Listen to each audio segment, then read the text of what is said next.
I'm worried that if we just go down that route, or concerned rather, that the ultimate issue or the ultimate challenge I think that needs to be overcome is actually getting people that have been previously disadvantaged to also get, not to also, but to believe in themselves and to feel valuable and to have that winning mindset. And all of those, I don't want to call it the fluffy things, but really Yeah. sort of see their own value. Do you get what I'm saying? Yeah. Because ultimately, if what I'm hearing, and please correct me if I'm wrong, is if Yeah. you talk about retribution, in other words, something was done wrong here, now I, in inverted commas, require retribution or sacrifice or something being paid to make me, and I don't want to say feel better, but I mean it is what has come up in the discussion.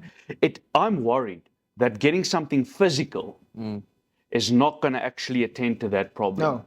Do you get the point? And I agree. yes, I'm so worried that I'm saying this badly, but you get the point that I'm trying to make. I get your point, and I agree with you 100%. Some people, the pain was so big, no amount of money will fill that gap. So keep giving, keep giving, keep giving. And that in itself is scientifically incorrect, because you can't give in perpetuity to something that Case you in feel, you know. point. So I think for me there, Stefan, it's about, you know, a few things come into play there. There's, because you're human beings, there needs to be a human healing that needs to happen intrinsically with people that sit around a table and have a conversation.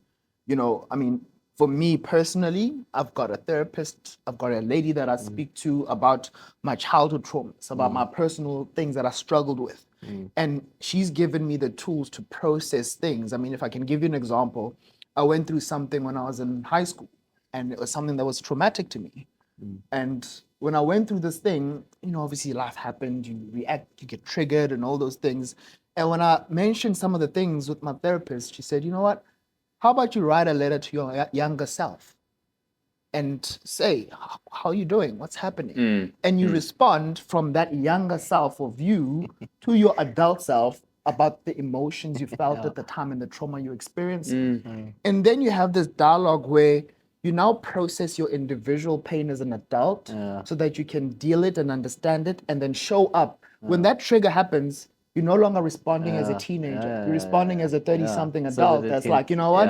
I've processed this pain, and now I'm in a stage where I can respond in a mature way. Now, if you think about that, for how many citizens we have in this country, let's say 60 million plus people, Plus minus. not many people have the awareness that they need to do that work for themselves. Not many people are equipped with the tools of dealing with themselves to a point where they know they need to self-optimize. And that lack of awareness creates a challenge where they will never feel, you know, I've got enough. Now, if you put them into now at South Africa with all these languages and our tribes, there's Zulus, there's Xhosas, the Sutus. Apartheid has done a great job in making us hate each other. Some Zulus and Sutus will be like, no, but you guys did this in the past. Like, I think the thing that is so evil about the history of this country and the world is that those divisions have created human conflict that is so unnecessary. And that conflict is perpetuated today because some of those stereotypes are passed on from generation to generation. And Stefan, look, I think you're right. To say, here's a water, I'm sorry, and then you receive it and you're like, your water's not enough. I want this. I want you to do 10 push-ups. I want you to do Comrades Marathon. Like it will almost keep on going. So that body that comes together with the globe, the world's best thinkers on how to do reparations and amendment and mediation and reconciliation, they need to find a formula that works for the different calibrations of problem solving, of unity. And it's hard to say that. Look, I'm speaking very idealistically, guys. And I know I said the alternative is violence because that's what we're seeing happen today. That's what we're seeing happen in countries in West Africa where young people feel like their government is betraying them and they have to topple the government. So, like, it's the history of the world, man. It's violent. And for me, to be honest, with this whole topic going, and because we had one guy that spoke to us about, you know, all the differences. It's not because, listen, coming from a white side of the conversation, we don't know the internal issues that there are. We're only seeing and getting the white versus the blacks and, you know, the apartheid, and this was wrong and all these. But we had a good conversation with one of our other friends, and he explained it to us to say, listen, but there's, and you mentioned it now, that there's a lot of, disunity or a lot of violence between the cultures. Yeah. Different between tribalistic, and it's specifically Pan-African, it's a global issue. yeah. Yeah. And but that's why I'm saying this whole black white thing, it will, in a sense, let's say, listen, we want to work towards a let's say South Africa where that could be eradicated, and I believe we need to work towards that. But we need to unite as a nation, because there's other, violence or tribal issues internal as well. So, and that's maybe something that also needs to, well, obviously that's something that needs to be sorted out. But from a let's say from a black, white, tribal, because we don't have really tribal, just the, even the Anglo-Boer War was very violent, but it was white on white violence, but right? There's a lot of white and white violence. There's families, Boer families and farmers, and all these oaks that got violence because of That's why I say it's a human condition. It's a human thing, regardless of race, religion.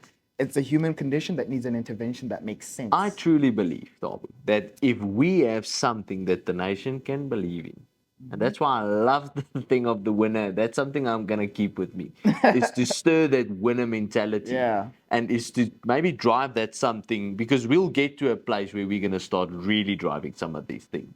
And taking, the parts that we discussed, especially conversations like this, and seeing where can we start implementing it. Obviously within our businesses and the reach that we have, exactly like you do, your organization.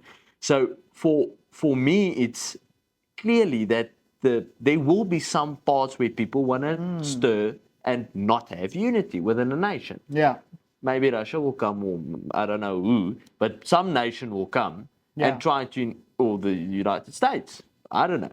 But some will come and try to, break this unity, because the more the people, because we do understand that the only way another nation comes in, or another party comes in, or new, whatever, a leader will come or in, a dictator, or whoever, they will try to bring, for this chaos that we are in, a solution. That's the only way how they're going to become in power, is they need to bring a solution for this chaos. Well, that's destabilizing a nation. Casing my point. So for me, it's, listen, we can see we are destabilized. And there's no unity. And we as a nation need to look further and see, listen, why are everybody after South Africa? We need to look past the issues that we as a nation do not see. But the other nations see the opportunity within South Africa, towards Africa. That's how violence happens. And some people organize themselves. Even in the Shaka Ilembe, there are tribes that form alliances, and they're like, we will protect each other against that rival tribe. That's like black on black, but obviously tribalistic issues, right? But let's come back to the essence of some of the issues you're asking me, right? I think us in this room, we have different amounts of privilege. I think it's important that we document and write those. Like, it's nice to just say, I'm privileged because of X, Y, Z. There's a difference in thinking and conceptualizing it versus writing it down and actually seeing it, meditate on it, and say, I see my privilege. My privilege is that I went to a very good school. I'm good at X, Y, Z.